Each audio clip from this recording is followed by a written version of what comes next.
മറ്റൊരു ക്രിസ്മസ് കൂടി സമാഗതമാവുകയാണ്. ലോകരക്ഷയുടെ സമാധാനത്തിൻ്റെ വലിയ പ്രതീകമാണ് സത്യത്തിൽ ക്രിസ്മസ് ആഘോഷങ്ങൾ. ക്രിസ്മസ് ആഘോഷങ്ങളുടെ പിന്നിലെ ചരിത്ര സത്യങ്ങൾ പരിശോധിക്കുകയാണ് ഈ തവണത്തെ കാഴ്ചപ്പാട്. ഇന്നിപ്പോൾ മീഡിയ നെറ്റിൽ ചർച്ചയ്ക്കായി എത്തിയിരിക്കുന്നത് റെവറൻ ഫാദർ ജോസഫ് എബ്രഹാമാണ്. അദ്ദേഹം ഒഴുകത്തടം CSI പള്ളിയിലെ ബഹുമാനിതനായ വികാരിയാണ്. സ്വാഗതം ഫാദർ. അച്ചോ, 2023 ക്രിസ്മസ് സമാഗതമാവുകയാണ്. ലോകത്ത് ഒരുപക്ഷെ ഇതുപോലൊരു ജന്മദിനം ഇത്ര ആർഭാടമായി, ഇത്ര ആഘോഷമായി മറ്റൊരാളുടെ ഉണ്ടാവില്ല. ക്രിസ്തുവിൻ്റെ ജനനം ലോകത്തെ ഏറ്റവും വലിയ ആഘോഷമാക്കി മാറ്റുന്നതിൻ്റെ പിന്നിൽ സത്യത്തിൽ എന്താണ്? അതിൻ്റെ യഥാർത്ഥ അനുഭവം എന്ന് പറയുന്നത് യേശുക്രിസ്തുവിൻ്റെ തിരുജനനം താൻ ജനിക്കുന്നതിന് മുമ്പ് തന്നെ BC 700 വർഷങ്ങൾക്കപ്പുറം മശിഹായുടെ തിരുജനനത്തെക്കുറിച്ച് വ്യക്തമായി ദൈവം പ്രവാചകന്മാരിലൂടെ ഇസ്രായേൽ ജനത്തിന് അരുളപ്പാട് കൊടുത്തു. കാരണം അതൊരു ചരിത്രമാണ്. യഹൂദന്മാർ അവരുടെ സ്വന്തം അസ്തിത്വം നഷ്ടപ്പെട്ട പശ്ചാത്തലം സ്വദേശത്തുണ്ടായി. ആ ഒരു കാലഘട്ടത്തിൽ ദൈവം ഇസ്രായേൽ ജനത്തിൻ്റെ നിലവിളി കേൾക്കുകയും അതുകൊണ്ട് തന്നെ പ്രവാചകനായ ഏറ്റവും കൂടുതൽ ദൈവം മശിഹായുടെ തിരുജനനത്തെക്കുറിച്ച് യെശയ്യാ പ്രവാചകനിലൂടെ അരുളപ്പാട് കൊടുത്തു. യഹൂദന്മാരുടെ രക്ഷകനായി അവരിൽ നിന്ന് തന്നെ ഒരു രാജാവ് ജനിക്കും. അങ്ങനെ യഹൂദന്മാർ കാത്തിരിക്കുകയാണ്, അവരുടെ ഒരു നേതാവിനെ കാത്തിരിക്കുന്നു. അങ്ങനെയുള്ള ഒരു അന്തരീക്ഷം ചരിത്രത്തിൽ നിലകൊള്ളുമ്പോഴും എന്നാൽ യഹൂദന്മാരുടെ ചിന്തകളെയെല്ലാം മാറ്റിമറിച്ചുകൊണ്ട് ദൈവം ഭൂമിയിൽ യേശുക്രിസ്തുവിലൂടെ ജഡാവതാരം ചെയ്യുകയാണ് ചെയ്തത്. അതുകൊണ്ടാണ് ഈ 2023 ലോകത്തിൽ ഇന്നുവരെയും ജനിച്ചിട്ടുള്ള മനുഷ്യവർഗത്തിൽ മശിഹായുടെ തിരുപ്പിറവിയുടെ പ്രാധാന്യവും അതിൻ്റെ ഗൗരവവും വർദ്ധിക്കുന്നതിൻ്റെ കാര്യമാണ്. അപ്പോൾ വലിയൊരു ക്രിസ്തുവിൻ്റെ ആഗമനത്തിന് മുമ്പ് തന്നെ, വളരെ വർഷങ്ങൾക്ക് മുമ്പ് തന്നെ വലിയൊരു പ്രതീക്ഷ ജനങ്ങളുണ്ടായിരുന്നു എന്നാണ് അച്ഛൻ പറഞ്ഞു വരുന്നത്. അതെ, ഇങ്ങനെ ഒരു രക്ഷകൻ പിറക്കും എന്നും ആ രക്ഷകൻ ഒരുപക്ഷെ ഭൂമിയുടെയും മനുഷ്യരാശിയുടെയും വലിയ രക്ഷകനായി മാറിയേക്കും എന്നൊക്കെയുള്ള ഒരു വലിയ പ്രതീക്ഷ ജനങ്ങളുണ്ടായിരുന്നു. ആ പ്രതീക്ഷയെ നിവർത്തിച്ചുകൊണ്ടാണ്, അല്ലെങ്കിൽ സഫലമാക്കിക്കൊണ്ടാണ് ക്രിസ്തുവിൻ്റെ ജനനം. അതിനുശേഷവും ക്രിസ്തുവിൻ്റെ മരണത്തിന് ശേഷവും ഈ ക്രിസ്മസ് സാധാരണ ആഘോഷങ്ങളിൽ നിന്ന് ഭിന്നമായാണ്. സത്യത്തിൽ അതൊരു മതപരമായ ആഘോഷം എന്നതിനപ്പുറത്തേക്ക് ക്രിസ്മസ് വളർന്നിട്ടുണ്ട്. ലോകത്ത് ക്രിസ്മസ് ആഘോഷങ്ങൾ വളർന്നിട്ടുണ്ട് എന്ന് പറഞ്ഞാൽ അതിനൊരു മതേതര ഛായ വന്നിട്ടുണ്ട്. എന്തായിരിക്കും അതിൻ്റെ പിന്നിലെ രഹസ്യം? അതിൻ്റെ പിന്നിൽ ഒരു കാര്യമെന്ന് പറയുന്നത് കമ്പോളങ്ങളിലുള്ള ഒരു ഈ ക്രിസ്മസിനോടനുബന്ധിച്ചുള്ള വ്യാപാരപരമായിട്ടുള്ള നിലപാടുകൾ ഒന്നത്. രണ്ടാമത്തെ കാര്യമെന്ന് പറയുന്നത് ലോകം മുഴുവനും മശിഹായുടെ തിരുപ്പിറവിയെ ആഘോഷിക്കുമ്പോൾ അത് പൊതുസമൂഹത്തിൽ ഗുണമായും ദോഷമായും മനുഷ്യർ ഈ ക്രിസ്മസിൻ്റെ ആഘോഷത്തെ ഉപയോഗിക്കുന്നു എന്നത് ഒരു വസ്തുതയാണ്. അപ്പോൾ ഇങ്ങനെയുള്ള ഒരു അന്തരീക്ഷത്തിൽ വാസ്തവത്തിൽ ഒരു കാലഘട്ടത്തിൽ ഒരു ക്രിസ്തീയ മതപരമായിട്ടുള്ള ഒരു ആഘോഷമായി നിന്നിരുന്ന ക്രിസ്മസ് ഇന്ന് അതിനപ്പുറത്തേക്ക് വ്യക്തിബന്ധങ്ങളുടെ വളർച്ച, അതോടൊപ്പം തന്നെ ക്രിസ്തുവിൻ്റെ ആദർശവും കാഴ്ചപ്പാടും, അത് ക്രിസ്ത്യാനികളെക്കാൾ അപ്പുറം മറ്റു പല മതവിഭാഗത്തിലുള്ള ആളുകളും മശിഹായുടെ നിർദ്ദേശങ്ങളും ഉപദേശങ്ങളും കാഴ്ചപ്പാടുകളും ചിന്തകളും അവരുടെ ജീവിതത്തിൽ ഒരുപാട് വ്യക്തിപരമായിട്ടുള്ള മാറ്റങ്ങൾ, പുരോഗമനപരമായിട്ടുള്ള മാറ്റങ്ങൾ കൊണ്ടുവന്നിട്ടുണ്ട്. അതും ഈ ലോകം മുഴുവനും മശിഹായുടെ തിരുപ്പിറവിയെ ആഘോഷിക്കുന്നതിന് ഒരു മുഖാന്തരമാണ്. തീർച്ചയായിട്ടും അച്ഛൻ അതിനകത്തൊരു കാര്യം പറഞ്ഞല്ലോ, ഗുണപരമായ ചില സവിശേഷതകൾ ഈ ക്രിസ്മസിന് ഉണ്ടാകുന്നതോടൊപ്പം തന്നെ ഈ കച്ചവടവൽക്കരണം, അതൊരു ഉദാരവൽക്കരണത്തിൻ്റെ ആഗോളവൽക്കരണത്തിൻ്റെ ലോകം മുഴുവൻ ഒന്നായി ചുരുങ്ങിയതിൻ്റെയൊക്കെ ഒരു പരിണതി കൂടിയാവാം ഇതിൻ്റെ പിന്നിലെ കമ്പോളവൽക്കരണം. അതായിരിക്കും അച്ഛനൊരു ദോഷം സൂചിപ്പിച്ചതല്ലേ? അതെ. എന്ന് പറഞ്ഞാൽ ക്രിസ്മസിനെ വിറ്റഴിക്കാൻ ശ്രമിക്കുന്നുണ്ട്. ക്രിസ്തുമസിനെ വിറ്റഴിക്കാൻ ശ്രമിക്കുന്നു എന്ന് മാത്രമല്ല, ഇന്ന് ക്രിസ്തീയ സഭകൾ പോലും വളരെ ഒരുപാട്, അങ്ങനെ വേണം പറയാൻ, പണം ദുരുപയോഗം ചെയ്യുന്നു ക്രിസ്മസിൻ്റെ ആഘോഷങ്ങൾക്ക് വേണ്ടി. അതുകൊണ്ട് പൊതുസമൂഹത്തിൽ ഒരു മോശം മെസ്സേജും അത് കൊടുക്കുന്നുണ്ട്. അതാണ് അതിൻ്റെ. തീർച്ചയായിട്ടും ക്രിസ്തുവിൻ്റെ ജനനം പോലും പുൽക്കൂട്ടിലായിരുന്നല്ലോ. അതെ. ഇത്ര ലളിതമായി ഭൂമിയിൽ വന്ന് പിറക്കുക, അതിനൊക്കെ ഒരുപക്ഷെ ഉദ്ദേശങ്ങളുണ്ടാവാം, എന്തും ആവട്ടെ. പക്ഷെ ഇത്ര ലളിതമായി ഏറ്റവും വിനീതനായി ക്രിസ്തുവിൻ്റെ ജീവിതത്തിലെ പിറവി തൊട്ട് മരണം വരെയുള്ള കാര്യങ്ങളിലൊക്കെ നമുക്ക് ഈ ലാളിത്യം കാണാം. അദ്ദേഹത്തിൻ്റെ ജീവിതത്തിലുടനീളം ഈ ലാളിത്യം കാണാം. അങ്ങനെ ലളിതമായി ജീവിക്കുകയും ലളിതമായി മരിക്കുകയും ചെയ്ത ഒരു വ്യക്തി, അദ്ദേഹത്തെ ഇത്ര ആർഭാടപൂർവ്വം ആഘോഷിക്കുന്നതിൻ്റെ ഒരു വൈപരീത്യം സത്യത്തിൽ ജനം തിരിച്ചറിയുന്നു എന്ന് അച്ഛൻ ശങ്കിക്കുന്നുണ്ടല്ലേ? ഉണ്ടുണ്ട്, നിശ്ചയമായിട്ടുമുണ്ട്. അതിൻ്റെ കാരണം അതിൻ്റെ വിശുദ്ധി, വാസ്തവത്തിൽ മശിഹായുടെ തിരുപ്പിറവിയുടെ വിശുദ്ധിയും പരിപാവനതയും ഇന്ന് അതിൻ്റെ ആ ഒരു ഉദ്ദേശ ലക്ഷ്യത്തിൽ നിന്ന് മൂല്യച്യുതി സംഭവിച്ചിട്ടുണ്ട്.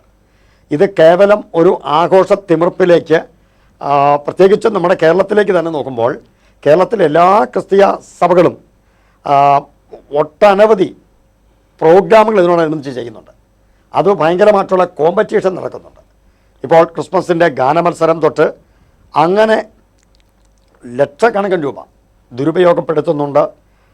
അത് വാസ്തവത്തിൽ മശിഹായുടെ തിരുപ്പിറവിയിലൂടെ ലോകത്തിന് കൈവന്ന ഒരു വലിയ സന്ദേശം, എളിമയുടെയും സ്നേഹത്തിൻ്റെയും കരുതലിൻ്റെയുമുള്ള ആ സന്ദേശത്തിന് മങ്ങലേൽപ്പിക്കുന്നു എന്നതാണ്. ക്രിസ്തുവിൻ്റെ ജനനവും അദ്ദേഹത്തിൻ്റെ ജീവിതവും മരണവും ലോകത്തുണ്ടാക്കിയ മാറ്റം എന്ന് പറയുന്നത് നിസ്സാരമല്ല. പല്ലിന് പല്ല്, എല്ലിന് എല്ല് എന്നുണ്ടായിരുന്ന ഒരു പശ്ചിമേഷ്യൻ സംസ്കാരത്തിൽ അവിടെയാണ് അദ്ദേഹം വലതുകരണത്തടിച്ചാൽ ഇടതുകരണം കാണിച്ചു കൊടുക്കാനും ശത്രുവിനെ സ്നേഹിക്കാനും ഒക്കെ പറഞ്ഞുകൊണ്ട് അതിവിപ്ലവകരമായ രചനാത്മകമായ സന്ദേശവുമായി രംഗത്ത് വന്നത്. അങ്ങനെ രംഗത്ത് വന്ന അദ്ദേഹത്തിൻ്റെ ജനനത്തെ ആഘോഷിക്കുന്നതിൽ തെറ്റൊന്നും നമുക്ക് പറയാനാവില്ല. കാരണം ക്രിസ്തു ജനിച്ചില്ലായിരുന്നെങ്കിൽ ലോകത്തിന് ഭ്രാന്ത് പിടിക്കുമായിരുന്നു എന്നാണ് ലോകത്തെ ഏറ്റവും വലിയ എഴുത്തുകാരിൽ ഒരാളായ ദസ്തയേവ്സ്കി പറഞ്ഞത്. അപ്പോൾ ഭ്രാന്ത് പിടിക്കുന്ന ലോകത്തിനുള്ള സിദ്ധൌഷധമാണ് ക്രിസ്തുവിൻ്റെ വചനങ്ങൾ എന്ന തലത്തിലേക്ക് ലോകം കരുതുന്നുണ്ട്. ആഘോഷിക്കുന്നത് തെറ്റില്ല, പക്ഷേ അതിൻ്റെ പിന്നിലെ കമ്പോളവൽക്കരണത്തെ അച്ഛൻ വിമർശിക്കുന്നു. ശരിയാണത്, ഇല്ലേ? നമുക്കിത് ഈ ക്രിസ്തു പറഞ്ഞ മൂല്യങ്ങൾ, മൂല്യങ്ങൾക്ക് പകരം സ്ഥാപനവൽക്കരിക്കപ്പെടുന്ന ഒരു മതത്തെ നാം ഇതിൻ്റെ പിന്നിൽ കാണുന്നുണ്ടോ? ഉണ്ട്, നിശ്ചയമായിട്ടുമുണ്ട്. അതായത് ഒരു കാലഘട്ടത്തിൽ ക്രിസ്തീയ സഭ വിദ്യാഭ്യാസം അത് വളരെ ഗൗരവമായിട്ട്, മശിഹായാണ് ലോകം കണ്ടതിൽ ഏറ്റവും വലിയ ഗുരു, ഏറ്റവും വലിയ പണ്ഡിതനും ക്രിസ്തുവാണ്. അപ്പോൾ അദ്ദേഹത്തിൻ്റെ ചിന്തകളും കാഴ്ചപ്പാടുകളുമെല്ലാം സമൂഹത്തിൽ ആരും അയക്കാത്തിടത്തേക്ക് പോവുക എന്നുള്ള ഒരു വലിയ സന്ദേശമാണ്. അതുകൊണ്ട് തന്നെ അന്നത്തെ കാലഘട്ടങ്ങളിൽ വിദ്യാഭ്യാസം അത് ഫ്രീ ആയിട്ട് പൊതുസമൂഹത്തിനൊരു സേവനമായി നൽകിയിരുന്നു. 2, ആരോഗ്യ പരിരക്ഷ എന്ന് പറഞ്ഞാൽ ഹോസ്പിറ്റൽ സംവിധാനങ്ങളെല്ലാം ഇന്ന് ക്രിസ്തീയ സഭകൾ പോലും വലിയ ബിസിനസ് പ്രസ്ഥാനമാക്കി മശിഹായുടെ ഒരു പിൻബലത്തിൽ നിന്നുകൊണ്ട് ഭീകരമായിട്ടുള്ള സാമ്പത്തിക നേട്ടത്തിന് വേണ്ടി ക്രിസ്തുവിൻ്റെ ആദർശത്തെ മാറ്റിമറിക്കുന്നു, അതിൻ്റെ മാന്യതയ്ക്ക് കളങ്കം വരുത്തുന്നു എന്നത് സർവ്വത നമുക്ക് മനസ്സിലാക്കാൻ കഴിയുന്നൊരു സത്യമാണ്. സത്യം, അനുകമ്പ, ദയ, ഭൂതദയ, കാരുണ്യം, ഇത്തരം വികാരങ്ങൾക്ക്, വൈകാരിക അംശങ്ങൾക്ക് ഏറ്റവും പ്രാധാന്യം കൊടുത്തുകൊണ്ട് ജീവിക്കുകയും സംസാരിക്കുകയും ചെയ്ത വ്യക്തിയായിരുന്നു ക്രിസ്തു. പക്ഷെ പലപ്പോഴും നമ്മുടെ ക്രിസ്ത്യാനിറ്റി, പലപ്പോഴും നമ്മൾ കാണുന്ന ക്രിസ്ത്യാനിറ്റി അത് കൂടുതൽ സ്ഥാപനവൽക്കരിക്കപ്പെടുകയും മതങ്ങൾ മുന്നോട്ട് വച്ച, അല്ലെങ്കിൽ ക്രിസ്തു മുന്നോട്ട് വച്ച അടിസ്ഥാനപരമായ മൂല്യങ്ങളിൽ നിന്ന് വ്യതിചലിക്കുകയും ചെയ്യുന്നുണ്ട്. അപ്പോൾ അത്തരം മൂല്യങ്ങൾക്കല്ല മതം പ്രാധാന്യം കൊടുക്കുന്നത്, നേരെ മറിച്ച് 5 കോടിയും 10 കോടിയും ഒക്കെയുള്ള പള്ളികൾക്കാണ്. ഇപ്പോൾ ഒരു കഴുതയുടെ പുറത്ത് വിനീതനായി എഴുന്നള്ളിയ ക്രിസ്തുവിന് വേണമെങ്കിൽ കുതിരപ്പുറത്ത് പോകാമായിരുന്നല്ലോ വെച്ചോ. ആരും ശിഷ്യന്മാരോട് പറഞ്ഞുവെങ്കിൽ അന്ന് രാജാവിൻ്റെ ചിഹ്നമായ അല്ലെങ്കിൽ പ്രതീകമായ കുതിരയെ ക്രിസ്തുവിന് കിട്ടുകയും കുതിരപ്പുറത്ത് സഞ്ചരിക്കുകയും അല്ലെങ്കിൽ ആനപ്പുറത്ത് സഞ്ചരിക്കുകയൊക്കെ ചെയ്യാമായിരുന്നു. എന്നിട്ട് അദ്ദേഹം ആരും സഞ്ചരിക്കാത്ത എന്ന് പറഞ്ഞാൽ സഞ്ചരിക്കാൻ സാധാരണ നിലയിൽ ഉപയോഗിക്കാത്ത കഴുതയാണ് ഉപയോഗിക്കുന്നത്. അപ്പോൾ ഇത്തരത്തിലുള്ള വിനീത ഭാവത്തിൽ നിന്നും ലളിത ജീവിതത്തിൽ നിന്നുമൊക്കെ ക്രിസ്തുവിനെ മാറ്റി നിർത്തിയിട്ട് വളരെ ധനാർത്ഥി പൂണ്ട ഒരു ജീവിത സംസ്കാരത്തിലേക്ക് മൊത്തത്തിൽ നമ്മുടെ ഈ മതവിഭാഗം മാറുന്നുണ്ട്. അതിൽ എല്ലാം മാറുന്നു എന്ന് നമുക്ക് പറയാൻ കഴിയുന്നില്ലെങ്കിൽ പോലും ഒരു 70% എന്ന് പറഞ്ഞാൽ 70% മത നേതൃത്വങ്ങളും ക്രിസ്തീയ മതവിഭാഗങ്ങൾ മശിഹായുടെ ആദർശങ്ങളെയും മശിഹായുടെ ചിന്തകളെയുമെല്ലാം അട്ടിമറിച്ചുകൊണ്ട് ധനസമ്പാദനം എന്ന ഒറ്റ ലക്ഷ്യത്തെ ഊന്നൽ നൽകിക്കൊണ്ടും അധികാരങ്ങൾക്ക് വേണ്ടിയിട്ടുള്ള പിടിവലിയുമായി ഇന്ന് ക്രിസ്തുവിൻ്റെ ആദർശങ്ങളും കാഴ്ചപ്പാടുകളും വിശ്വാസ സമൂഹത്തിനിടയിൽ സഭയുടെ നേതൃത്വങ്ങൾ പോലും കളങ്കപ്പെടുത്തിക്കൊണ്ടുള്ള ഒരു ജീവിത രീതിയാണ് ഇന്ന് ക്രിസ്തീയ സമൂഹം മശിഹായുടെ ആദർശത്തിൽ നിന്ന് തുലവും പിന്നോട്ട് പോയിക്കൊണ്ടിരിക്കുന്നത്. പല സഭകളിലും നടക്കുന്ന വേർതിരിവുകൾ, വിഭാഗീയതകൾ ഇപ്പോൾ അച്ഛൻ്റെ ശ്രദ്ധയിൽപ്പെടുന്നുണ്ടാവും. ഒരു CSI സഭയിൽ അധികം അങ്ങനെ ശ്രദ്ധയിൽ എൻ്റെ പെട്ടിട്ടില്ല. ഇപ്പോൾ കത്തോലിക്ക സഭയിൽ അടുത്ത കാലത്ത് വളർന്നു വന്ന വലിയൊരു വിഭാഗീയത കർദിനാളുമായിട്ടൊക്കെ ബന്ധപ്പെട്ടു, കുർബാന ചൊല്ലുന്ന രീതിയുമായി ബന്ധപ്പെട്ട് അടിസ്ഥാനരഹിതമായ ഒരു വിഭാഗീയതയാണ് അവിടെ ഉണ്ടായിരിക്കുന്നത്. അതിനു മുമ്പ് തന്നെ മറ്റ് സഭകളിൽ, ക്രിസ്ത്യൻ സഭകളിൽ, ഞാൻ പേരൊന്നും എടുത്ത് പറയുന്നില്ല, ഉണ്ടായിക്കൊണ്ടിരിക്കുന്ന വലിയ അന്തഛിദ്രങ്ങൾ, അവർ ചേരിതിരിഞ്ഞുള്ള പോര്, ഇത്തരം പോരുകളെയൊക്കെ അവസാനിപ്പിക്കാനാണ് ക്രിസ്തു വന്നത്. ഇത്തരം വിഭാഗീയതകളെ ഇല്ലാതാക്കാനും പാരസ്പര്യത്തെ ചേർത്ത് പിടിക്കാനും ജനങ്ങളൊന്നാകാനും സ്നേഹിക്കാനും ഒക്കെയാണ് ക്രിസ്തു പറഞ്ഞത്. തന്നെപ്പോലെ തൻ്റെ അയൽക്കാരനെ സ്നേഹിക്കാനൊക്കെയാണ് പറഞ്ഞത്. പക്ഷേ ഇവിടെ വൈരം വിതയ്ക്കുക, വിദ്വേഷം വിതയ്ക്കുക, എന്നിട്ട് ജനങ്ങളെ അകറ്റി നിർത്തുക എന്ന് പറയുന്ന ഒരു തന്ത്രത്തിലേക്ക് മതങ്ങൾ ആധുനിക കാലത്ത് മാറുന്നത് എന്തുകൊണ്ടായിരിക്കും? അതിൻ്റെ കാരണമെന്ന് പറയുന്നത് വാസ്തവത്തിൽ 2 കാര്യങ്ങളാണ്. ഞാൻ ആദ്യം പറഞ്ഞത് തന്നെയാണ്. 1 അധികാരം, 2 പണം. ഈ 2 നിലപാടുകളാണ് സഭയുടെ അല്ലെങ്കിൽ ക്രിസ്തീയ സമൂഹത്തെ പൊതുസമൂഹത്തിൽ നാറ്റം വമിപ്പിക്കുന്ന ഒരവസ്ഥയിലേക്ക് കൊണ്ടുപോയി എത്തിച്ചിട്ടുള്ളത്. കർത്താവാണ് ലോകം കണ്ടതിൽ ഏറ്റവും വലിയ പ്രതിപക്ഷ നേതാവ്, മശിഹായാണ്. കാരണം സാർ ആദ്യം ഓർമ്മിപ്പിച്ചതുപോലെ പഴയ നിയമ കാലഘട്ടത്തിൽ BC ആ ഒരു കാലഘട്ടം എന്ന് പറയുന്നത് അന്ന് കണ്ണിന് പകരം കണ്ണും പല്ലിന് പകരം പല്ലും എന്ന ഒരു ചിന്തയിൽ ആണ് അന്നത്തെ ലോകം മുന്നോട്ട് നീങ്ങിയത്. എന്നാൽ മശിഹായുടെ തിരുപ്പിറവിയിലൂടെ കൈവന്ന ആ ഒരു കാഴ്ചപ്പാടും മശിഹ ഈ ലോകത്തിൽ സ്ഥാപിതമാക്കിയിട്ടുള്ള സ്നേഹത്തിൻ്റെയും ആർദ്രതയുടെയും ഒക്കെ മനസ്സലിവിൻ്റെയും ഒക്കെയുള്ള ഭാവങ്ങൾ ഇന്ന് സഭയിൽ നിന്ന് നഷ്ടപ്പെട്ടിരിക്കുന്നു. അത് തിരിച്ചു പിടിക്കാനുള്ള ഒരു കാഴ്ചപ്പാടിലേക്ക് സഭ ഐക്യം വ്യാപകമായി ഉണ്ടാകേണ്ടിയിരിക്കുന്നു എന്നതാണ് വസ്തുത. അത് ഒരു വലിയ പ്രത്യാശയായി നമുക്ക് സൂക്ഷിക്കാം. ഇപ്പോൾ ഞാൻ ആദ്യം സൂചിപ്പിച്ചല്ലോ, ഇപ്പോൾ ക്രൈം ആൻഡ് പണിഷ്മെൻ്റ് എഴുതിയ ദസ്തേവ്സ്കി ലോകത്തിൽ അദ്ദേഹം വലിയൊരു ക്രിസ്തു സ്നേഹിയായിരുന്നു. ആ ലോകത്തിലെ ഏറ്റവും വലിയ എഴുത്തുകാരിൽ 2 or 3 എഴുത്തുകാരിൽ ഒരാളായിരുന്നു ഫയദോർ ദസ്തേവ്സ്കി. അദ്ദേഹത്തിൻ്റെ കാർമസോ പ്രദേശത്തിൽ പറയുന്നത് ക്രിസ്തുവും സത്യവും 2 എന്നെങ്കിലും തെളിഞ്ഞാൽ ഞാൻ സത്യത്തെ വിട്ട് ക്രിസ്തുവിൻ്റെ പക്ഷത്തേ നിൽക്കൂ എന്ന് അദ്ദേഹം പറയുന്നുണ്ട്. ഒരു അസാധാരണമായ ഒരു പ്രസ്താവനയാണ്. അച്ഛന് അത് കേൾക്കുമ്പോൾ മനസ്സിലായിട്ടുണ്ടാവും, അല്ലെങ്കിൽ അച്ഛൻ ഇതിനു മുമ്പ് വായിച്ചിട്ടുണ്ടാവും. ക്രിസ്തുവും സത്യവും 2 എന്നെങ്കിലും തെളിഞ്ഞാൽ ഞാൻ സത്യത്തെ വിട്ടിട്ട് ക്രിസ്തുവിനോടൊപ്പം നിൽക്കുമെന്ന് അദ്ദേഹം. ക്രിസ്തുവും സത്യം ഒന്നാണെന്ന് അദ്ദേഹത്തിന് അറിയാം. ഏതെങ്കിലും കാരണവശാൽ അത് 2 തെളിഞ്ഞാൽ പോലും അദ്ദേഹം ക്രിസ്തുവിനോടൊപ്പം നിൽക്കുമെന്ന് പ്രഖ്യാപിച്ച ക്രിസ്തു സ്നേഹിയായിരുന്നു. ഞാൻ അച്ഛനോട് ചോദിക്കുന്നത്, സത്യത്തിന് വേണ്ടി, സ്നേഹത്തിന് വേണ്ടി ബലിയർപ്പിക്കപ്പെട്ട, ജീവത്യാഗം ചെയ്ത, രക്തസാക്ഷിത്വം വഹിച്ച ആളായിരുന്നു ക്രിസ്തു. ഇതൊരു സത്യാനന്തര കാലമാണ്. ശരിക്കും സത്യം ഭൂതകാലത്ത് എവിടെയോ മറഞ്ഞ അല്ലെങ്കിൽ ഗതകാലങ്ങളിൽ എവിടെയോ നഷ്ടപ്പെട്ട ഒരു കാലത്താണ് നമ്മൾ ജീവിക്കുന്നത്. ഇവിടെ ക്രിസ്തുവിന് വളരെ പ്രസക്തിയേറും സാങ്കത്യമേറും എന്നാണ് ഞാൻ വിചാരിക്കുന്നത്. അപ്പോൾ ഈ ഒരു സാങ്കത്യം അല്ലെങ്കിൽ ആ ഒരു പ്രാധാന്യം ക്രിസ്മസിന് നൽകിക്കൊണ്ട് സഭ മുന്നേറണ്ടേ? നിശ്ചയമായിട്ടും ക്രിസ്തു എന്താണോ ഈ ലോകത്തിൽ പ്രസ്താവിച്ചത് അത് നടപ്പിൽ വരുത്താനുള്ള ഉത്തരവാദിത്വമാണ് സഭ ഏറ്റെടുത്തിരിക്കുന്നത്. പക്ഷേ ആ ഉത്തരവാദിത്വത്തിൽ നിന്ന് സഭ വ്യതിചലിച്ചതുകൊണ്ട് സത്യവും നീതിയും സനാതന മാർഗങ്ങളും സഭയുടെ ഉള്ളിൽ ശിഥിലമാക്കപ്പെട്ടു. അത് തിരികെ കൊണ്ടുവരാൻ ഒരു പുതിയ കാലത്തിന് വേണ്ടി കാത്തിരിക്കുക എന്നുള്ളത് വളരെ പ്രധാനപ്പെട്ടൊരു കാര്യമാണ്. മറ്റൊരു കാര്യം, രണ്ടാമതൊരു മാർട്ടിൻ ലൂതറിൻ്റെ യുഗം വളരെയധികം ഉണ്ടാകേണ്ടിയിരിക്കുന്നു. കാരണം അന്ന് ലോകത്തിലെ ക്രൈസ്തവ സമൂഹത്തിൽ ഉണ്ടായിരുന്ന ഉച്ചനീചത്വങ്ങളെയെല്ലാം അദ്ദേഹം വളരെ ശക്തമായിട്ടുള്ള എതിർപ്പുകളിലൂടെ ക്രിസ്തുവിൻ്റെ സാക്ഷിയായി നിലയുറപ്പിച്ചു. ഈ ഒരു കാലഘട്ടം എന്ന് പറയുന്നത് വാസ്തവത്തിൽ ഒരു രണ്ടാം മാർട്ടിൻ ലൂതറിൻ്റെ ഒരു നിലപാടിലേക്ക് ക്രൈസ്തവ സമൂഹം എത്തേണ്ട സമയം അതിക്രമിച്ചിരിക്കുന്നു. തീർച്ചയായിട്ടും. അപ്പോൾ ഒരു എസ്റ്റാബ്ലിഷ്മെൻറ്റുകൾ, അതായത് വല്ലാതെ വ്യവസ്ഥാപിതമാകുന്ന ഒരു മതം, ക്രിസ്ത്യാനിറ്റിയെ സംബന്ധിച്ച് ഒരു സെമറ്റിക് മതമാണല്ലോ അത്. അപ്പോൾ ഈ സെമറ്റിക് മതം എന്ന നിലയിൽ ഈ മതത്തിന് എൻ്റെ ഒരു വ്യവസ്ഥാപിത മാർഗ്ഗങ്ങൾ അത്ര കണ്ട് ചെറുതല്ല. ലോകത്തെ മറ്റു മതങ്ങളുമായി താരതമ്യം ചെയ്യുമ്പോൾ ഈ മതത്തിൻ്റെ വ്യവസ്ഥാപിത രീതികളും മാർഗ്ഗങ്ങളും വളരെ പ്രസിദ്ധമാണ്, വളരെ ശക്തവുമാണ്. അപ്പോൾ തീർച്ചയായിട്ടും ഈ ക്രിസ്തു മുന്നോട്ട് വെച്ച ആശയങ്ങളുടെ ഒരു പ്രതിഷ്ഠ സമൂഹത്തിൽ നടക്കേണ്ടതുണ്ട്, അതിശക്തമായി നടക്കുക. അതുകൊണ്ടാണല്ലോ ക്രിസ്ത്യാനിറ്റിയെയും ക്രിസ്തുവിനെയും ലോകം വലിയ മാതൃകയായി കാണുന്നുണ്ട്. കാരണം വേദനിക്കുന്നവരോടൊപ്പം നിൽക്കുക, കഷ്ടപ്പെടുന്നവരോടൊപ്പം നിൽക്കുക. അപ്പോൾ നിരാലംബനും നിരാശ്രയനും വേണ്ടി നിലകൊള്ളുന്ന ഒരു മതം എന്ന നിലയിലാണ് ക്രിസ്ത്യാനിറ്റിക്ക് സത്യത്തിൽ വലിയ പ്രാധാന്യം കൈവന്നത്.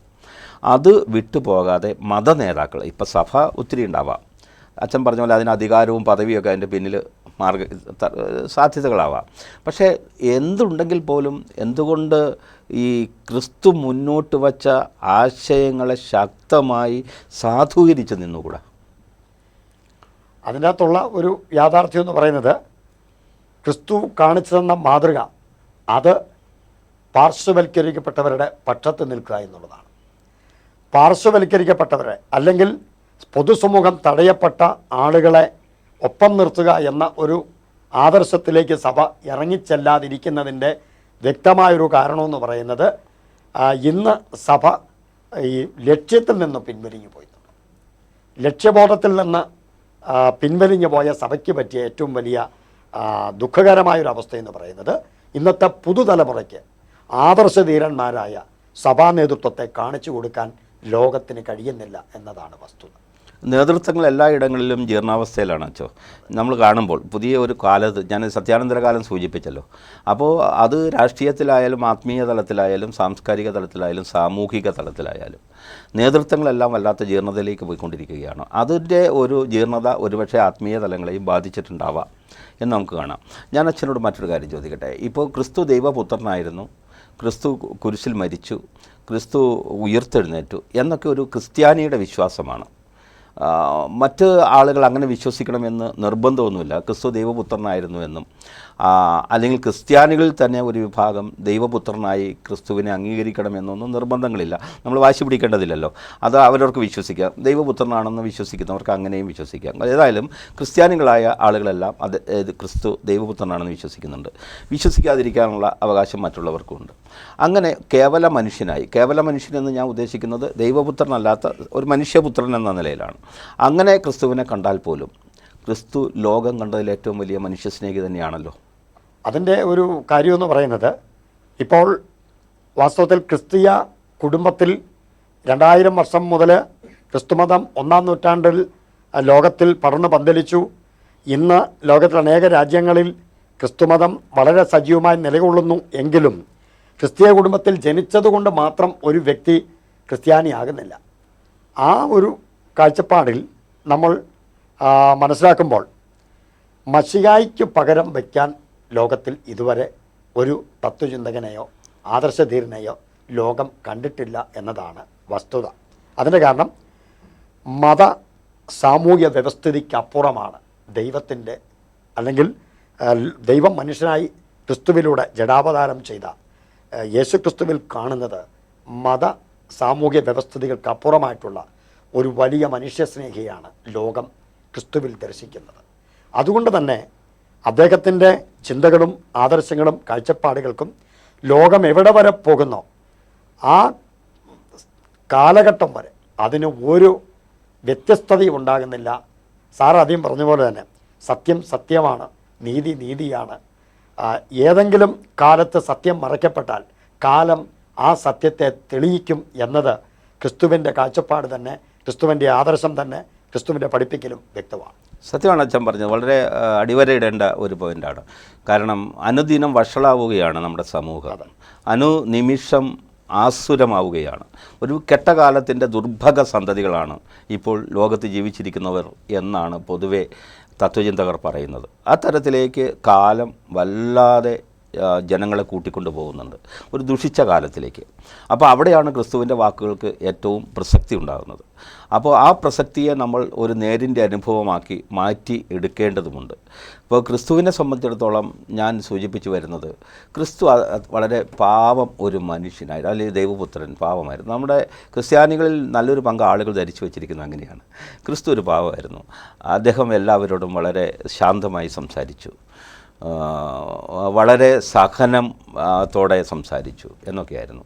സത്യത്തിൽ ക്രിസ്തുവിനെ പഠിക്കുമ്പോൾ, ആഴത്തിൽ പഠിക്കുമ്പോൾ, ക്രിസ്തു അങ്ങനെ ഒരു വിട്ടുവീഴ്ച ചെയ്തിട്ടുള്ള ആളൊന്നുമല്ല. പൗരോഹിത്യത്തെ അതിനിശ്ചിതമായ മുനയിൽ നിർത്തി, മുൾമുനയിൽ നിർത്തി. പൗരോഹിത്യത്തിൻ്റെ എല്ലാവിധ വിദ്വേഷങ്ങളും ഏറ്റുവാങ്ങി. ഈ പീലാത്തോസിനോട് പോലും നിങ്ങൾ രാജാവാണോ എന്ന് ചോദിക്കുമ്പോൾ അത് നിങ്ങൾ തന്നെ തിരിച്ചു പറഞ്ഞല്ലോ, നിങ്ങൾ തന്നെ പറഞ്ഞു കഴിഞ്ഞല്ലോ എന്ന തർക്കുത്തരാണ് പറയുന്നത്. ക്രിസ്തു ഒരു സ്ഥലത്തൊരു വിട്ടുവീഴ്ച ചെയ്തതായി കാണുന്നില്ല. ആ രീതിയിലുള്ളൊരു കാഴ്ചപ്പാട് അച്ഛൻ എന്ത് പറയുന്നു? അല്ല, അത് ഞാൻ ആദ്യം തന്നെ പറഞ്ഞല്ലോ, ലോകം കണ്ടതിൽ ഏറ്റവും വലിയ പ്രതിപക്ഷ നേതാവ് ക്രിസ്തുവാണ്. തീർച്ചയായിട്ടും അതൊരു അച്ഛൻ അങ്ങനെ പറഞ്ഞു. പ്രതിപക്ഷത്തിരുന്നു. അതിൽ ഞാൻ ഈ ഒരു ചിന്ത ഉൾക്കൊണ്ടുകൊണ്ടാണ് അങ്ങനെ പറയാൻ കാരണം അന്ന് വരെ യഹൂദ മതത്തിൻ്റെ ഇടയിൽ, അന്ന് ഈ ക്രിസ്തു ജനിക്കുന്ന കാലഘട്ടം ഇസ്രായേൽ രാജഭരണമല്ലല്ലോ, റോമാക്കാരാണ് അന്ന് ഇസ്രായേൽ ഭരിക്കുന്നത്. അപ്പോൾ റോമൻ ഗവൺമെൻറ് കൊണ്ടുവന്നിട്ടുള്ള പല നിലപാടുകളും, അതുപോലെ തന്നെ ഈ യഹൂദന്മാർ റോമൻ ചക്രവർത്തിയുടെ അടുക്കൽ യേശുക്രിസ്തുവിനെ ഇല്ലായ്മ ചെയ്യാനായിട്ടുള്ള എല്ലാ സംവിധാനങ്ങളും അവർ രാജാവിൻ്റെ അടുക്കൽ ഉന്നയിക്കുന്നുണ്ടെങ്കിൽ പോലും യേശുക്രിസ്തു തൻ്റെ ലക്ഷ്യത്തിൽ നിന്ന് ഒരംശം പോലും വ്യതിചലിച്ചിട്ടില്ല.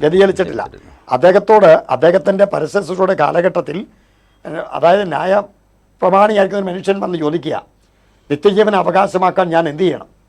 കർത്താവ് വളരെ കുറികൊണ്ട ഒരു മറുപടിയാണ് കൊടുത്തത്. കർത്താവ് പറഞ്ഞു, നിനക്കുള്ളതെല്ലാം നീ എന്ത് ചെയ്യണം? നീ അതായത് കർത്താവിൻ്റെ കൽപ്പനകളെ പ്രമാണിക്കാൻ പറഞ്ഞു. അന്നേരം അവൻ പറയുകയാണ്, ഞാൻ ബാല്യം മുതൽ ഇതെല്ലാം അനുവർത്തിച്ചു വരുന്ന വ്യക്തിയാണ്. അത് അവനെ കൊണ്ട് പറയിച്ചതിന് ശേഷം അവനിലുള്ള യാഥാർത്ഥ്യം എന്താണെന്ന് കർത്താവ് അവിടെ ഈ വ്യക്തിയെ കൊണ്ട് തന്നെ, നാടൻ ഭാഷയിൽ പറഞ്ഞാൽ കടിച്ചുവനെ കൊണ്ട് വിഷമെടുപ്പിക്കാമെന്ന് പറയുന്ന ഒരു പഴമൊഴി പോലെ യേശുക്രിസ്തു ഈ ന്യായശാസ്ത്രിയോട് പറയുകയാണ്, നീ വലിയ സമ്പത്തുള്ളവനാണ്, നിനക്കുള്ളതെല്ലാം വിറ്റ് നീ ദരിദ്രർക്ക് കൊടുക്കുക, എന്നിട്ട് എന്നെ അനുഗമിക്കുക. അതാണ് ക്രിസ്തുവിൻ്റെ സന്ദേശം, അടിസ്ഥാനപരമായ. അപ്പോൾ തീർച്ചയായിട്ടും ക്രിസ്തുവിനെ സംബന്ധിച്ചിടത്ത് അദ്ദേഹത്തിന് നിശ്ചിതമായ ചില നിലപാടുകളുണ്ടായിരുന്നു. നിശ്ചിതമായ നിലപാടിൻ്റെ ആൾ തന്നെയായിരുന്നു ക്രിസ്തു. ഒരു വിട്ടുവീഴ്ചയും തയ്യാറായിട്ടില്ലായിരുന്നു. ഒരർത്ഥത്തിൽ അന്ന് ജെറുസലേം ദേവാലയത്തിലെ ആ പെരുന്നാളിന് ക്രിസ്തു കയറി അവരെ അടിച്ച് പുറത്താക്കിയില്ലായിരുന്നുവെങ്കിൽ, ക്രിസ്തുവിന് അറിയാമായിരുന്നല്ലോ ഇതൊക്കെ സംഭവിക്കുമെന്ന്. പൗരോഹിത്യത്തോടെ ഏറ്റുമുട്ടിയാൽ എന്ത് സംഭവിക്കുമെന്ന് അറിയാൻ പാടില്ലാഞ്ഞിട്ടല്ല. പക്ഷേ ക്രിസ്തു അവരെ അടിച്ച് പുറത്താക്കുന്നുണ്ട് ചാട്ടവാറിന്. എൻ്റെ ദൈവത്തിൻ്റെ ആലയം കച്ചവട സ്ഥലമാക്കാൻ ഞാൻ ആരെയും അനുവദിക്കില്ല എന്ന നിശ്ചിതമായ നിലപാടെടുത്തുകൊണ്ടാണ് ക്രിസ്തു അത് ചെയ്യുന്നത്. സത്യത്തിൽ ആ പ്രവൃത്തിയല്ലേ ക്രിസ്തുവിൻ്റെ മരണത്തിലേക്ക് നയിച്ചത്? അത് ഒരു യാഥാർത്ഥ്യമാണ്. എന്നാൽ ഈ ഒരു നിലപാട്, യെരുസലേം ദേവാലയത്തെ കർത്താവ് ശുദ്ധീകരിച്ചു. അവിടെ വാസ്തവത്തിൽ താനാണ് യഹൂദൻ്റെ രാജാവെന്ന് കർത്താവ് അവിടെ പൊതുസമൂഹത്തിന് മുമ്പിൽ വളരെ ശക്തമായിട്ടുള്ള ഐഹികമായ രാജാവല്ല, ഞാനാണ് യഹൂദൻ്റെ രാജാവ്. അതുകൊണ്ടാണ് കർത്താവ് അവിടെ പറയുന്നൊരു കാര്യമുണ്ട്, എൻ്റെ ആലയം സകല ജാതികൾക്കുള്ള പ്രാർത്ഥനാലയം, നിങ്ങളോ അതിനെ കള്ളന്മാരുടെ ഗുഹയാക്കിയിരിക്കുന്നു. അപ്പോൾ കർത്താവ് താൻ ഏതുദ്ദേശത്തിന് വേണ്ടി ഇവിടെ ജന്മമെടുത്തുവോ ആ ഉദ്ദേശത്തിൻ്റെ പൂർത്തീകരണമാണ് മനുഷ്യരെ അദ്ദേഹം നീതിയുടെയും സമാധാനത്തിൻ്റെയും സനാതന മാർഗത്തിലേക്ക് നയിച്ചു വന്നിട്ട് അവസാനത്തെ അദ്ദേഹത്തിൻ്റെ, അതായത് ശുദ്ധികലശം എന്ന് പറയുന്നത് വാസ്തവത്തിൽ പൗരോഹിത്യത്തെയാണ്. അദ്ദേഹം വളരെ ശക്തമായി പൗരോഹിത്യ നേതൃത്വത്തെ അദ്ദേഹം വെല്ലുവിളിച്ചു. തീർച്ചയായിട്ടും വെല്ലുവിളിച്ചു. അതുകൊണ്ടാണല്ലോ അവസാനം പീലാത്തോസോ അല്ലെങ്കിൽ മറ്റ് റോമാ സാമ്രാജ്യത്തിലെ ചക്രവർത്തിമാരാരുമായിരുന്നില്ലല്ലോ ക്രിസ്തുവിൻ്റെ മരണത്തിന് ഉത്തരവാദികൾ. സത്യത്തിൽ കയ്യപ്പാസിൻ്റെ ഭാര്യയുമായിരുന്നില്ലേ? അതെ, അവരാണല്ലോ ആ ഗൂഢതന്ത്രങ്ങൾക്ക് മുഴുവൻ നേതൃത്വം കൊടുത്തവർ. അപ്പോൾ അതിൻ്റെ ഒരു കാര്യമെന്ന് പറയുന്നത് ഈ ഇവിടെ പൗരോഹിത്യം പറയുന്നുണ്ട്, പുരോഹിതന്മാർ പറയുന്നുണ്ട്, നമ്മളിനി എന്ത് ചെയ്യാനാണ്, ഈ ലോകം മുഴുവൻ അവൻ്റെ പുറകെ ആയിപ്പോയിരിക്കുന്നു. ഈ ലോകം മുഴുവൻ അവൻ്റെ പുറകെ ആയിരിക്കുന്നു. അതുകൊണ്ട് നമ്മളുടെ ഇപ്പോഴത്തെ അധികാരം കൊണ്ടൊന്നും ഇവനെ ചെറുക്കാൻ സാധിക്കുകയില്ല. അങ്ങനെയുള്ള ഒരു തലത്തിലാണ് 2 രാജാക്കന്മാരുടെ മുൻപിൽ ക്രിസ്തുവിനെ വിചാരണ ചെയ്തു എന്നുള്ളതാണ്. അത് ഒന്നല്ല, പല ആവൃത്തി അങ്ങനെ വിചാരണ ചെയ്തു.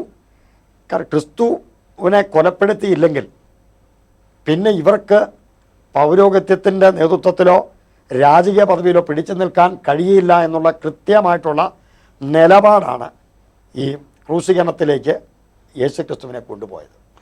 അതൊരു പ്രവചന നിവൃത്തിയുമാണ്. ഏതായാലും ക്രിസ്തുവിൻ്റെ മരണം ലോകത്തെ വീണ്ടെടുത്തു എന്ന് ക്രിസ്ത്യാനികൾ വിശ്വസിക്കുന്നത് പോലെ തന്നെ ലോകത്തിന് അതൊരു വീണ്ടെടുപ്പായിരുന്നു എന്നുള്ള കാര്യത്തിൽ സംശയമില്ല. കാരണം അദ്ദേഹം അവശേഷിപ്പിച്ച ആദർശങ്ങൾ, അദ്ദേഹം അവശേഷിപ്പിച്ച സന്ദേശങ്ങൾ ലോകത്തിന് സത്യത്തിൽ ജീവൻ നൽകുന്നതായിരുന്നു, ലോകത്തിന് അമൃതമായിരുന്നു. അവശേഷിക്കുന്ന ഇനി വരുംകാലത്തേക്ക്, ഇനി ഒരുപക്ഷെ ലോകം എത്ര കാലമുണ്ടോ ആ കാലത്തേക്കൊക്കെ ഉള്ള ഒരു വലിയ അവശേഷിപ്പ് തന്നെയാണ് ക്രിസ്തുവിൻ്റെ ആദർശങ്ങളും അദ്ദേഹത്തിൻ്റെ നിർദ്ദേശങ്ങളും സന്ദേശങ്ങളും.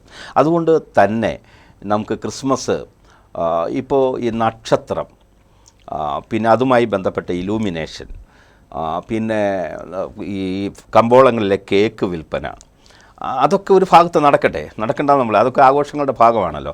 പക്ഷേ അച്ഛൻ സൂചിപ്പിച്ച വല്ലാത്ത പണകേന്ദ്രീകൃതമായ ഒരു കമ്പോളവൽക്കരണത്തെ നമുക്ക് എതിർക്കേണ്ടതുണ്ട്. പക്ഷേ ക്രിസ്തുവിൻ്റെ ജനനം ലോകം മുഴുവൻ ആഘോഷിക്കുമ്പോൾ ക്രിസ്തു എന്ന് പറയുന്ന വലിയ ഒരു മൂർത്ത രൂപത്തെ, അല്ലെങ്കിൽ അദ്ദേഹത്തിൻ്റെ സന്ദേശങ്ങളിലെ മൂർത്തതയെ ജനങ്ങളിലേക്ക് ഇങ്ങനെ സജീവമായി നിലനിർത്തുക എന്നതൊരു വലിയ കാര്യമല്ലേ?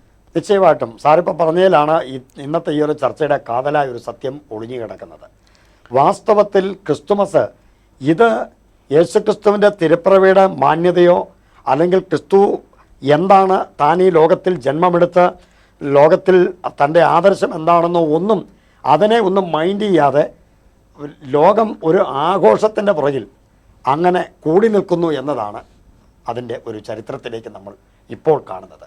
കാരണം ക്രിസ്തുവിൻ്റെ കാഴ്ചപ്പാടുകളോ ആദർശങ്ങളോ ഒന്നുമല്ല, എല്ലാവരും ആഘോഷിക്കുന്നു, നമ്മളും അതിലൊട്ടും കുറവ് വരുത്തണ്ട എന്നുള്ള തലത്തിൽ ലോകം ആ ഒരു ചിന്തയിൽ നിൽക്കുന്നു എന്നുള്ളതാണ് വേദനാജനകമായൊരവസ്ഥ. അപ്പോൾ അതിൻ്റെ കാരണം എന്തെന്ന് വെച്ച് കഴിഞ്ഞാൽ ഇന്ന് ഈ ഇഷ്ടംപോലെ പണം മുടക്കി ആഘോഷങ്ങൾ നടക്കുന്നെങ്കിൽ പോലും സ്വന്തം അയൽക്കാരൻ്റെ വിശപ്പടക്കാൻ എനിക്കോ അല്ലെങ്കിൽ ക്രൈസ്തവ സമൂഹത്തിലെ പലർക്കും സാധിക്കുന്നില്ല.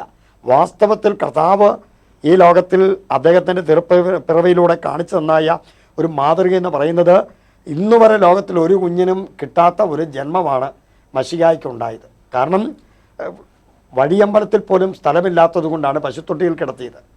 അപ്പോൾ അത്തരുണത്തിൽ അദ്ദേഹത്തിൻ്റെ ജന്മം ആ ഒരു അവസ്ഥയിലേക്ക് പോയെങ്കിൽ ഓർക്കേണ്ട കാര്യം ലോകമറന്നു എന്ന് ചിന്തിക്കുന്നില്ല. ലോകം ഇന്നൊരു ആഘോഷം, ആ ഒരു അവസ്ഥയിൽ ഇന്ന് ക്രിസ്തീയ വിശ്വാസം തരംതാണു പോയെന്നുള്ളതാണ്. പാർശ്വവൽക്കരിക്കപ്പെടുന്ന ജനവിഭാഗം ക്രിസ്തുവിൻ്റെ കാലത്തും ഇന്നും എല്ലാ കാലങ്ങളിലും ഉണ്ടല്ലോ അങ്ങനെ ഒരു വിഭാഗം. സത്യത്തിൽ ഈ ഓരം പറ്റി നടക്കുന്ന ജനത, എല്ലാവരാലും ഉപേക്ഷിക്കപ്പെട്ട സമൂഹത്തിൻ്റെ പിന്നാമ്പുറങ്ങളിൽ കഴിഞ്ഞുകൂടുന്ന ഒരു ജനവിഭാഗം, ആ ജനവിഭാഗത്തിൻ്റെ കൂടെ ആയിരുന്നല്ലോ ക്രിസ്തു എപ്പോഴും നടന്നതും സഞ്ചരിച്ചതും പ്രവർത്തിച്ചതുമല്ല. അവരോടാണ് ക്രിസ്തു സംസാരിച്ചത്. അത്രയും അവരെയെല്ലാം ചേർത്ത് പിടിക്കുന്നതിലായിരുന്നു, സമൂഹത്തിലെ വേശ്യയെപ്പോലും ചേർത്ത് പിടിക്കുന്നതിൽ ധൈര്യം കാണിച്ച ആളായിരുന്നു ക്രിസ്തു. ഇന്നിപ്പോൾ സമൂഹം നമ്മൾ നോക്കൂ, ഒരു രാജ്യം മറ്റൊരു രാജ്യത്തിൻ്റെ മേലെ തീമഴയായി പെയ്യുകയാണ്. രാജ്യങ്ങൾ തമ്മിൽ വല്ലാത്ത അതിർത്തികൾക്ക് അപ്പുറത്ത് മനുഷ്യരെ കണക്കാക്കാതെ ബോംബ് വർഷം നടത്തുകയാണ്. ഇവിടെയൊക്കെ ക്രിസ്തുവിന് വലിയ പ്രാധാന്യമുണ്ട് ഞാൻ വിചാരിക്കുന്നത്. അല്ലെങ്കിൽ ക്രിസ്തു മതത്തിന് അതുപോലെ ക്രിസ്തീയ മത നേതൃത്വങ്ങൾക്ക്, മാർപ്പാപ്പ ഉൾപ്പെടെയുള്ള ആളുകൾ ഞാൻ ഈ സൂചിപ്പിക്കുന്നത്, ഇവർക്കൊക്കെ വലിയ പങ്കുണ്ട്.